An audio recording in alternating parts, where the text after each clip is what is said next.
Gel, su. Ha.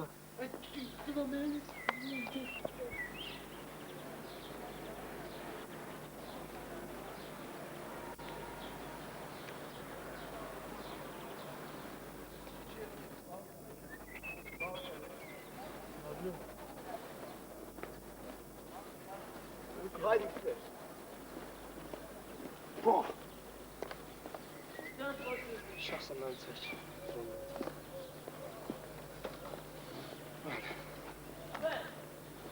Buna gelmeyeceğiz. Kaç tane? Açlık olur ama. Gel de gel.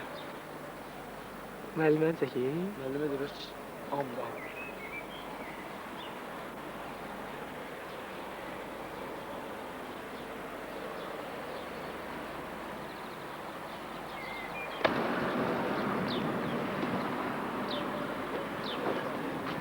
Daha göre değil mi? Bilmem. Çok sevdiğim kızı güzel olmasın mesela. Bir var çekecek.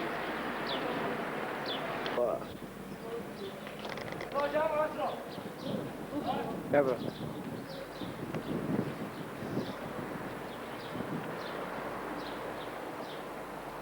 Ben bir sizi tebrik ederim. Çünkü siz temsil saçmalarına hareketsizlik. Var yardımcıları da yapıyorsunuz. Kısa uzun ömür daha sağlam. Hayatı sever. Hemşe olacak. Motivasyonuz. Sınav alacak. Evet, sağ ol.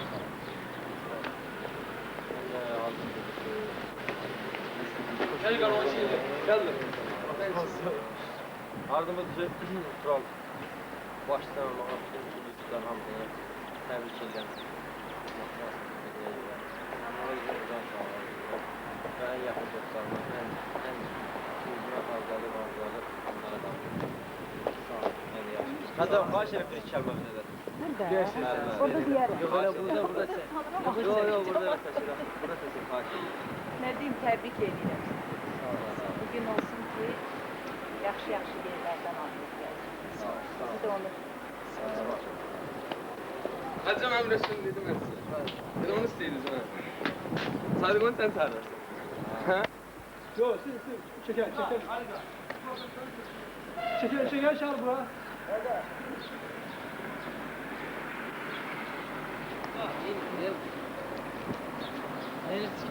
Bunları koy gözüsün, gel bakalım benim var. Gel bırakma. Şöyle gözüsü arası. Oldu.